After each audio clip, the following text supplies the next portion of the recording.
And welcome everyone here to this fantastic evening. Thank you so much for tuning in for some League of Legends actions. My name is Orbital, joined here with Random Minion Caster as we are going to bring you some unified advanced league action. RMC, how you feeling today? Doing good here. Orbital, I've cast AOE, I've cast Wildcard before.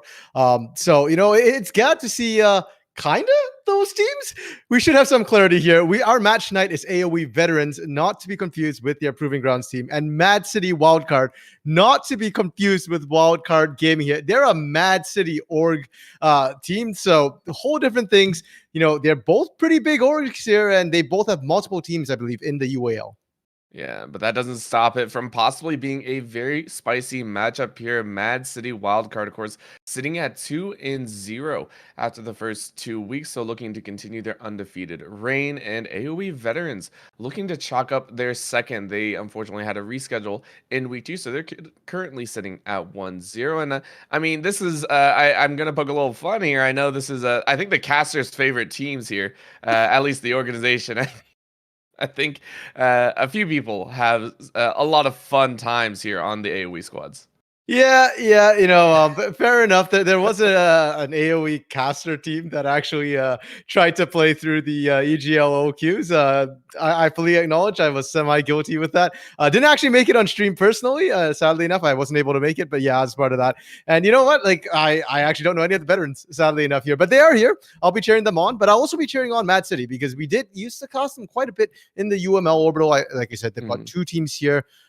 In the UAL, and more important to me here, the Mad City Wildcards are actually the true veterans in this matchup. They have played before in the UCL last split, made it all the way to quarterfinals as well, so they're no strangers to sort of how this all works here. And apparently joining this split, they actually got waitlisted, so coming in, they're full of vim and vinegar. They're here to prove that they deserve to be here, and they were telling me that they expect to be number one in this group. Yeah, that's always a good way to get the boosters running. Is just like, listen. We waitlisted you to bring out your full potential, and everyone's like, nah, you just wanted to see us upset. So, of course, like you said, definitely going for the hardball, making sure that they want to take over and say we always deserve our spot here. And I mean, they made it pretty far in the playoffs last time, so really gonna have the opportunity. But of course, we will be moving into the draft here shortly. So, RMC, anything that you are kind of feeling like we should expect from these teams? Anything that you feel will stand out as kind of that the champions to watch for? Is it going to be more along those meta lines? Honestly, for both of these teams, they don't exactly play meta. It's a bit hard to tell with the AOE veterans specifically for two reasons. One, they've not only played one match, they've actually only played one game so far here, because they had a reschedule, and the match that they did play against Converse University, game one, I believe, was a forfeit because of an e-sub from Converse University. So they won game two, done and dusted. The second problem with AOE veterans is that they've told me that they do sometimes swap roles around. They're not hardcore players. I mean, they're playing competitively, but they're a bunch of friends, and they have their own sort of champion pools, and they play around those champion pools here. So first, right off the bat, not super meta, but depending on what champions get picked, we might see the players flex around as well. So a lot of variance here, and I'm really not sure where to go with them. On the other hand, Mad City Wildcard, they do play a little bit more meta. Expect to see the Xin Zhao, the Gwens come through, the Ezreals, those sort of picks. A Kali LeBlanc for their mid laner, Emperor May as well. So they're definitely going to play much more standard. Yeah, that's always also a fun testament to some of these teams, right? One plays meta, the other one doesn't, and you see who falls into whose traps, right? Who gets dragged away from their comfort style. Maybe we see AOE veterans get dragged into kind of the meta standard, or we see Mad City Wildcard get dragged into the not so meta style. However, we are into the pick and ban phase. Of course, AOE veterans going ahead, banning out some AP champions. Ziggs coming out on that ban list, as well as Lilia on the flip side. We have some nice team fight bans, Viego and Shen. Not going to be allowed. Yeah, that Shen definitely a bit of a target here at Black Armor. The top laner, we'll call him for now, of AOE veterans, plays a lot of that. Very good at it as well in terms of enabling the team to make more aggressive plays, saving the key members of the team here as well. And you can see that AOE veterans, the Ziggs is something that's really come up in meta. Not so much the mid lane position, but more the bot lane. It's such a safe pick. It enables your support to roam a lot better, and you get so much range, so much poke, so much zone control. Nocturne being taken out, and the Lilia, I think that's the only thing we're not seeing as super meta. Javi, the jungler of mAAD Wildcard here, does play a lot of it in solo queue, but at least in their game so far has yet to pull it out. And the Karma, the final ban for Mad City Wildcard, saying, listen, we don't want to deal with that flex pick. AOE veterans go, cool, we'll go ahead and take the veteran of the battlefield. Potentially, the Xin Zhao being hovered here. It is a solid pick. It can go pretty much flex anywhere, but is most likely going to go in the jungle, right? Just a strong clear and a strong ganker as well. AOE veterans go ahead, lock in their first pick of the night. I know, Orbital, that we saw Xin Zhao in, I believe, the mid lane not too long ago, but I would be very surprised if it doesn't go into the jungle right now. We did see the Karma ban coming out from mAAD Wildcard as well, and generally we've been seeing Xin Zhao paired with these sort of supportive enchanter mid laners, you know, the Lulu, the Karma, even potentially the Seraphine. So I wouldn't be surprised to see the Lulu pick up here just to enable that Xin Zhao. As for mAAD, the Wildcard, they've just picked up the Aphelios Thresh right away here. Nothing to hide. It's a strong combo, and it's a very independent combo together there. Yeah, it's the OG all-around composition that you want to run with if you don't want to give anything away, right? This is not giving anything at all. Mad City Wildcard still have plenty to work with. If they wish, and AOE Veterans go ahead and say, yeah, if you're going to take that, we'll go ahead and try and lock you down. Ashe is locked in. It is not one that we normally see picked up, but for AOE Veterans, this might be the key ADC that they want to utilize to take over that bottom side. Yeah, and Ashe, in terms of a lane champion, is remarkably actually lane dominant because of the way the volley works. You do get a lot of poke down, and you do it from very, very safe ranges. So I do like the pick into the Aphelios Thresh here. The other thing I really like about it is the fact that AOE veterans self-identify themselves as not hands players, brain players. So they say that their mechanics aren't great, but the decision-making is where they excel here. And to me, Ashe is a huge decision-making champion. Even if you miss that arrow, the cooldown's not super long on it. You can chuck an arrow out every 60 seconds there, and you can kind of pick your fights, decide when you want to engage, and then if you don't, you just volley disengage as well. We do see the Seraphine and Trundle locked in as well. Seraphine, briefly touched on, we talked about Lulu.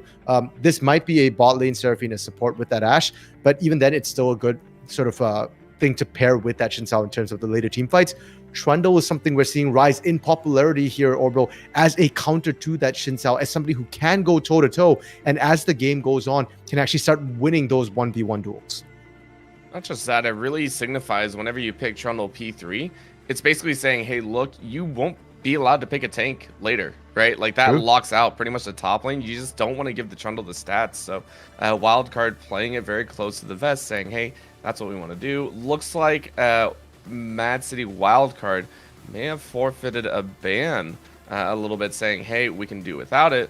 So they aren't going to have that. Of course, we do see the Gnar on the other side saying we don't want to allow that flexibility on the top side. Mad City Wildcard going to have their picks here, as they are most likely going to let this second ban slip. Okay, that is very interesting. We'll have to see. We'll have to confirm what's going on with that there. I was not aware of any any reasons why they'd be missing bans. Now, I do want to point out some things that have sort of slipped through the cracks here in terms of the banning so far. Most notably, the Gwen to come through. You know, Gwen right now, such a strong champion, is something that Axum plays a lot in the top lane here. Things like the Akali and as I say, LeBlanc, it does get banned. So Akali is still on the table though, and these are, you know, more meta bans that we're seeing come out at the regional level here. And we said mAAD Wildcard, they do play these more meta picks. Yeah, and we have gotten confirmation that was intentional. Mad City Wildcard going ahead and forfeiting their last two bans. Not so much just, you know, we can win without them. It is very much a respect, I believe, between the two teams. So opening that one up, they go ahead, take the Sylas, and I think this is one of the best compositions so far to take the Sylas into. We'll have to see what AOE veterans try and pick around. Options are available, and they're going to go ahead and hover that Victor. It is going to be locked in, rounding out that mid lane for the veterans. Yeah, a fairly safe pickup here, and it gives you more of those team fighting playmaking tools here. We already see the Ashe, the Seraphine, the Encore, and the Arrow. You pair that with the Victor as well, and by the time you're done all the stuns, you're in the gravity well. the Wukong is Black Armor second most played champion in the top lane there. If the Shen is something that enables the team to make plays here, the Wukong is what enables Black Armored to force their plays themselves. And so we already see AOE veterans, they've drafted themselves a very strong team fighting composition tied together by that Xin Zhao in the early game here. Really good gank assist in most of these lanes. And once, you hit that level 6, the whole team takes over. Mad City Wildcard, you've got the Aphelios Thresh. That's really good scaling. Your Trundle's okay in the early game, not bad by any means, but Silas needs to scale up. And they've drafted themselves a Renekton to try and buy themselves a bit more time to scale up there. It's worth noting as well that Silas and Renekton can be flexed around between top and mid lane. So we're not 100% sure who's going to which lane yet in terms of those two champions here. I mean, come on, RMC. You said it was AOE veterans that were the ones that were going to lane swap. Why are you talking about Mad City Wildcard here saying they're going to swap it around, they're going to have some fun? But I think that is so true, right? In this situation, you have a Wukong and a Victor. You, depending on which one you want to prioritize, depending on which one you want to get ahead, you want to make sure either that Renekton or Silas gets the stronger lane. But let's go ahead and talk about the lane matchup that we do already know and see with the compositions already built up. We know it's going to be the Ashe Seraphine versus that Thresh Aphelios. How are you feeling about this lane matchup? You were talking about how AOE veterans is more big brain plays, right? Use what utility you have in the pocket, not so much mechanically outplay. Do you feel this composition is going to fit that bottom lane role? Hey, man, bro, that's what they tell me. I'm reserving judgment until I see how this lane plays out. That said, Ashe Seraphine as a bot lane into Thresh Aphelios. There is some mechanics here, and a bulk of it I feel like relies heavily on this Thresh. Can he land those death sentences? Because Aphelios is a champion who can win the lane. It really depends on what guns are up and running at any given point in time. Gravitum, Crescendum, not Crescendum, pardon me. The sniper rifle is very, very good at poking from long range. And then, if you've got that Infernum, you can just sort of engage, when you get those chakrams, you all in right away. So because of that Thresh Aphelios, the synergy between these players, Nutty Bars and 35701, that's a mouthful, is going to be especially key here. But if they can't get those engages, if they can't lend those Thresh hooks, then AOE veterans, Morningstar, and average jungle enjoyer should have a very, very solid lane. They've got the range, and more importantly, they've got sustain and poke as well. It's not going to be about, can you land the occasional poke with the Aphelios here? It's about, can you all-in them before Seraphine sort of resustains back up, the Ashe volleys come out, the Seraphine poke comes out as well. Yeah, layering in those little repetitive poke patterns, it's going to be how they win it out, and also allowing the Trundle to get in at that time, right? The Trundle is going to have a little bit of a range problem here. You take a look, 4 lanes, or I want to say 2 lanes specifically, but 4 champions are pretty much going to keep Trundle at bay here. With the lane matchup, do you feel Javi has the ability to kind of open up that Trundle potential? Do you think it might fall to the wayside since it was picked up P3? Oh, definitely. I think Javi's going to have plenty of opportunities here. Currently, it looks like it's going to be Wukong versus Renekton in the top lane. And Renekton is great in the early game, not just because he naturally has really high base damages. He's got sustain in his kit. He's got a dash. Sounds pretty OP, but also he's got a point and click stun. So if you're a melee champion into Renekton, Javi gets free engages, basically. At the moment you know that your jungle is coming to gank, you just stun, and then the troll shows up with the pillar. You've got a decoy, you've got a short dash with the Wukong. But it probably won't be enough to get away if you are pushed past that river. In the mid lane, Victor is immobile and Victor is gankable. The biggest safety tool Victor has is that gravity field here in terms of trying to stop people. But it doesn't work too well into a pick like the Silas, which is very mobile. And he can just kind of dash right through that gravity field. So maybe you stop the gank from the jungler once. But if you're less than half health, the sheer burst that a Trundle can put down with the Chomp can often squish your targets off guard. It's a terrifying thought. I think we saw it over the weekend, kind of throwing out that option there, and it was a blast to see. And now seeing it played a little bit more will always kind of give a shakeup in that jungle role. Now, finally, I do want to touch on those solo lanes. We do have our lane lock-ins here: the Silas versus the Victor and the Renekton versus the Wukong. If you are either of these junglers, and we talked about how those solo lanes have such a large impact, right? Where are you looking for? Where do you think we're going to see a majority of this early game stake kind of be shared in the camping game? For sure. Let's start with AoE veterans on the blue side here. I think their jungler, the Xin Zhao, isn't actually going to want to look into that Wukong top too much. It's a little bit of a hard ask in the beginning of the game, where Renekton is going to be fairly strong before Wukong gets really a couple of items and starts to get the damage down. You're just wanting Wukong to survive and skill up. You will get more armor. You'll be able to handle Renekton later. Let the Xin Zhao go to the mid lane, go to the bot lane instead. Sylas is a melee champion who is very apt to overextend in the lane, trying to last it and trying to get pressure down. So if you do allow your Victor to kind of just match and then maybe fall back a little bit, let the Sylas overextend, very gankable bot lane. A little bit harder with the Thresh of Philios, but at the same time, you can always just go after the Thresh if you are getting a gank and there is no counter gank. For Mad City Wildcard, on the other hand, you actually probably don't want to gank your bot lane. The Thresh of Philios, sure, if the Ashe is overextended, the Seraphine's overextended, by all means go for it. But I think you're better off looking at the top lane right away. Because if that Renekton, we talked about the gank assist, we talked about the strength. If you get the Trundle and Renekton snowballing, once Renekton has a kill or two under his belt, got a bit of a lead, he can just kind of take off by himself, take over again. Yeah, and final question. We talked about the early game, but I always, my favorite question, and you know how I love the late game and mid game fights. Is there a composition that you feel is weighted more towards a team fight style that should come out in those leads, or do you think it's still fairly even? We're going to see the skirmish and the split pushes and all of that jazz. Enchanted Crystal Arrow, Encore, Chaos Storm, and Cyclone. That's my answer to you, Orbital. That's a team that's going to take the team fights. I think Mad City Wildcard, they'll want to play it front to back and a bit more skirmish heavy in the early game. They can team fight. I just don't think they want to go for that full 5v5 brawl. They want a more methodical engage, make sure that your Renekton, your Sylas, and your Trundle are tanking things up. So for ease of execution, I will give it to the AoE veterans here. But like I said, I've never seen these teams before. And game one is always a great indicator for mechanical skill, especially in a matchup where one team claims they have none. It's very, it's going to be very interesting to see, can their draft, which has a better team fight, actually execute properly. All right, well, there you go. The thoughts have been in, the ideas have been planted, and now we're going to see if the teams can execute on this. We will be into game shortly for game number one, so make sure to be right back here in just a little while as we go to a very short break. We'll see you back here for game number one between AOE Veterans and Mad City Wildcard.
welcome back, ladies and gentlemen. Thank you so much for staying with us here. Of course, we do have a little bit of an update about the current status of the game. There's currently a few questions about the rule clarity and understanding of the rules currently between the two teams. So we are getting that clarified by a tournament organizer, which may take a little bit. We do not have a current ETA, so please, and thank you so much for sticking with us. We'll hopefully be into game shortly.